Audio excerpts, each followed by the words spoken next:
Kemeriahan Hari Kemerdekaan menjangkau semua wilayah di Indonesia, seperti di Kelurahan Kalidoni, Kota Palembang, dengan menggelar karnaval pakaian kemerdekaan serta berbagai lomba lainnya. Seperti apa keseruan serta semaraknya Hari Kemerdekaan di Kota Pempek ini? Merah putih menggelora di bumi Sriwijaya di Hari Kemerdekaan Republik Indonesia.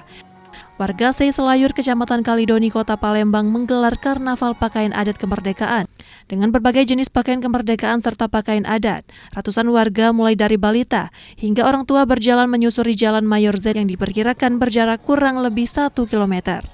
Hal ini untuk memupuk rasa cinta tanah air kepada anak-anak sejak usia dini, sebagai bentuk penghargaan para pejuang serta upaya melestarikan budaya Indonesia. Mudah-mudahan yang saat ini acara ini didukung oleh swadaya masyarakat warga RT 34 dengan perencanaan dalam jangka waktu dekat, dan untuk kedepannya kami siap untuk melakukan pawai cosplay pejuang tingkat kecamatan. Mengingat pawai kemerdekaan mulai langka di Kota Palembang, bahkan terlaksananya kegiatan ini berdasarkan swadaya dan partisipasi warga setempat di Kelurahan Sungai Selayur.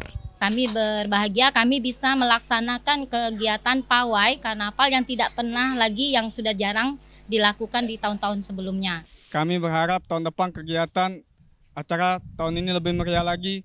Dengan memupuk jiwa persatuan dan kesatuan serta cinta tanah air sejak dini, pondasi kemerdekaan akan kokoh dan kelak mampu membawa Indonesia lebih baik lagi. Dari Palembang, Erwin Setiawan, iNews melaporkan.